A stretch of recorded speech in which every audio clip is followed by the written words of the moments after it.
আমি যদি বলি যুদ্ধক্ষেত্রে কোনো সেনার অবস্থান জানতে সবসময় স্যাটেলাইট, গুপ্তচর, বিমান কিংবা অত্যাধুনিক গোয়েন্দা প্রযুক্তির প্রয়োজন হয় না, কথাটা অবিশ্বাস্য লাগতে পারে। কিন্তু আধুনিক যুদ্ধে একজন সৈনিকের হাতের স্মার্টফোন, স্মার্ট ওয়াচ কিংবা একটি ফিটনেস অ্যাপও কখনো কখনো গুরুত্বপূর্ণ সামরিক তথ্য প্রকাশ করে দিতে পারে।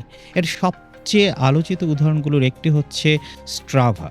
দৌড়ানো, হাঁটা কিংবা সাইকেল চালানোর সময় জিপিএস চালু থাকলে অ্যাপটি ব্যবহারকারীর চলাচলের একটি ডিজিটাল রেকর্ড তৈরি করে। আর সেই তথ্য প্রকাশ্য থাকলে একজন মানুষ কোথায় থাকেন, সারাদিন কি করেন, কখন বের হন, কোন পথ দিয়ে চলেন, কোন কোন নির্দিষ্ট জায়গায় কতক্ষণ অবস্থান করেন, এ সম্পর্কে সম্পূর্ণ একটা স্পষ্ট ধারণা পাওয়া সম্ভব। একজনের তথ্য হয়তো তেমন গুরুত্বপূর্ণ নয়, কিন্তু একই এলাকার শত শত মানুষের গতিবিধি একসঙ্গে বিশ্লেষণ করলে তৈরি হতে পারে একটি সামরিক স্থাপনার সম্পূর্ণ রুটিনের ছবি। ২০২৬ সালের মার্চে ফরাসি সংবাদপত্র লি মন্ডে এর এক অনুসন্ধান এই ঝুঁকিকে নতুন করে সামনে আনে। প্রতিবেদনে বলা হয় ২ বছরেরও বেশি সময় ধরে স্ট্রাভাতে প্রকাশ্য থাকা ১৮,০০০-এর বেশি সামরিক ও সাবেক সামরিক প্রোফাইল শনাক্ত করা হয়েছিল। গড়ে প্রতিদিন ১,০০০-এরও বেশি লোকেশনেও এই ডেটা থেকে চিহ্নিত করা সম্ভব হয়েছিল বলে অনুসন্ধানে উঠে আসে। সবচেয়ে আলোচিত ঘটনা ছিল ফরাসি বিমানবাহী রণতরী চার্লস ডে গল। ১৩ মার্চ ২০২৬-এ ফরাসি নৌবাহিনীর এক কর্মকর্তা সমুদ্রে জাহাজের ডেকে দৌড়ানোর সময় স্মার্ট ওয়াচের মাধ্যমে সেই কার্যক্রম স্ট্রাভাতে আপলোড করেন। তার প্রোফাইল ছিল পাবলিক। লা মন্ডে সেই জিপিএস ট্র্যাক বিশ্লেষণ করে ভূমধ্যসাগরে জাহাজটির অবস্থান শনাক্ত করে এবং পরে স্যাটেলাইট ছবির সঙ্গে মিলিয়ে সেটি যাচাই করে। এখানে সবচেয়ে গুরুত্বপূর্ণ বিষয় হলো এটি কোনো হ্যাকিং ছিল না, কোনো গোপন সার্ভারে ঢুকতে হয়নি। তথ্যটি ব্যবহারকারী নিজেই প্রকাশ করেছিলেন। এটাই ওপেন সোর্স ইন্টেলিজেন্স।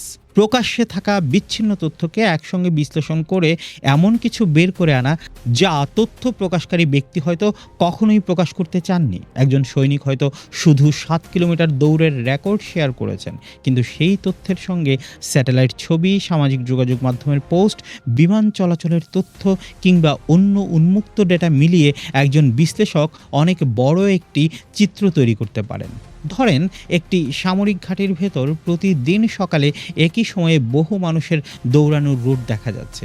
কেউ নিয়মিত একটি নির্দিষ্ট ভবনের কাছে গিয়ে থামছে, আবার সপ্তাহের নির্দিষ্ট দিনে অন্য একটি এলাকায় মানুষের চলাচল বাড়ছে। আলাদা আলাদা করে এগুলো সাধারণ ঘটনা, কিন্তু দীর্ঘ সময়ের ডেটা একসঙ্গে বিশ্লেষণ করলে এগুলো একটি রুটিনের ইঙ্গিত দিতে পারে। আর সামরিক গোয়েন্দাবিদ্যায় রুটিন গুরুত্বপূর্ণ, কারণ নিয়মিত আচরণ থেকে ভবিষ্যৎ গতিবিধি সম্পর্কে অনুমান করা সম্ভব। এই ঝুঁকি নতুনও নয়। ২০১৮ সালেই মার্কিন প্রতিরক্ষা দফতর জিও লোকেশন ডেটা সংগ্রহকারী অ্যাপ ও ইন্টারনেট অফ থিংস ডিভাইসের নিরাপত্তা ঝুঁকি পর্যালোচনা করেছিলেন, কারণ এ ধরনের ডেটা কোনো ব্যক্তি কিংবা স্থাপনার অবস্থান সম্পর্কে শত্রুকে নিশ্চিতকরণমূলক তথ্য দিতে পারে। তারপরও প্রযুক্তির সঙ্গে মানুষের অভ্যাস বদলায়নি। একজন সামরিক সদস্য হয়তো গোপন নথি প্রকাশ করবেন না, ঘাঁটির ছবি তুলবেন না, কিন্তু ব্যায়াম করার সময় জিপিএস ট্র্যাক অন রেখেছেন। এটুকুই কখনো কখনো যথেষ্ট হতে পারে। লা মন্ডে এর ২০২৬ সালের অনুসন্ধানে ফরাসি সামরিক স্থাপনার পাশাপাশি পারমাণবিক সাবমেরিনের টহল সূচি ও সংবেদনশীল মিশনের সঙ্গে সম্পর্কিত গতিবিধি শনাক্ত হওয়ার কথাও উঠে আসে। আরও অস্বস্তিকর বিষয় হলো আগের প্রকাশের পর শনাক্ত করা প্রোফাইলগুলোর মাত্র প্রায় ৭% ১ বছর পর অ্যাকাউন্ট প্রাইভেট করেছিলেন বলে প্রতিবেদনে উল্লেখ করা হয়। যুক্তরাজ্যের ফ্যাসলেন নৌঘাঁটি নিয়েও ২০২৬ সালে একই ধরনের উদ্বেগ সামনে আসে। স্কাই নিউজ জানিয়েছিল জানুয়ারি থেকে সেখানে ১১০ জনের স্ট্রাভা কার্যক্রম শনাক্ত করা হয়েছিল। ব্রিটিশ প্রতিরক্ষা কর্তৃপক্ষ অবশ্য কর্মীদের জিপিএস ভিত্তিক অ্যাপ ব্যবহারের বিষয়ে নিরাপত্তা নির্দেশনার কথা জানিয়েছে। তবে এখানে একটি বিষয় পরিষ্কার রাখা জরুরি, কোনো নির্দিষ্ট হামলা শুধু স্ট্রাভা ডেটার কারণে হয়েছে এমন দাবি করার মতো কোনো নির্ভরযোগ্য প্রমাণ নেই। ১ মার্চ ২০২৬ বাহরাইনের ক্রাউন প্লাজা হোটেলে হামলা হয়েছিল।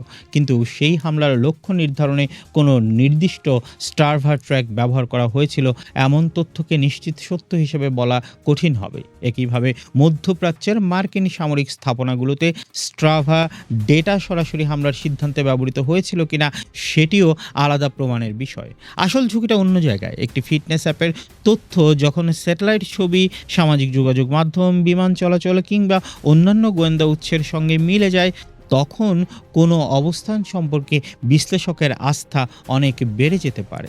অর্থাৎ স্ট্রাভা একা গোয়েন্দা ব্যবস্থা নয়, কিন্তু গোয়েন্দা ব্যবস্থার একটি অতিরিক্ত চোখ হতে পারে। আর যুদ্ধক্ষেত্রে অতিরিক্ত একটি চোখও অনেক বেশি গুরুত্বপূর্ণ ভূমিকা রাখতে পারে।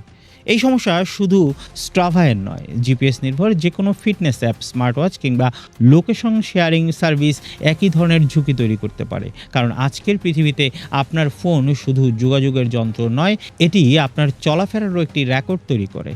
আপনার জিপিএস, ঘড়ির সেন্সর, ছবি, পোস্ট এবং অনলাইন কার্যক্রম সব মিলিয়ে তৈরি হয় একটি ডিজিটাল ছায়া। সেই ছায়া বিশ্লেষণ করতে পারলে আপনার অবস্থান, আপনার পেশা, আপনার সারা দিনের কার্যক্রম, এমনকি আপনাকে অনুসরণ না করেও সব কিছু জেনে যেতে পারে।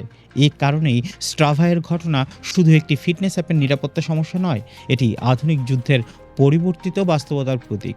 আগে গুপ্তচর বৃত্তির জন্য গোপন নথি চুরি করা হতো। এখন কখনো কখনো মানুষ নিজেই এমন তথ্য প্রকাশ করছে যা বিশ্লেষণ করে শত্রু গুরুত্বপূর্ণ কিছু জানতে পারে। তাই যুদ্ধক্ষেত্রে সবচেয়ে বড় ভুল সবসময় গোপন বার্তা ফাঁস করা নয়। কখনো কখনো ভুলটা হতে পারে খুব সাধারণ, সকালে দৌড়ানোর পর নিজের জিপিএস ট্র্যাকটি সবার সঙ্গে শেয়ার করে দেয়া। কারণ আধুনিক যুদ্ধে শুধু অস্ত্র নয়, তথ্য ও শক্তি। আর আপনার ডেটা যদি অন্য কারো হাতে থাকে, তাহলে আপনার অবস্থান গোপন রাখার ক্ষমতাটাও আর পুরোপুরি আপনার হাতে থাকবে না।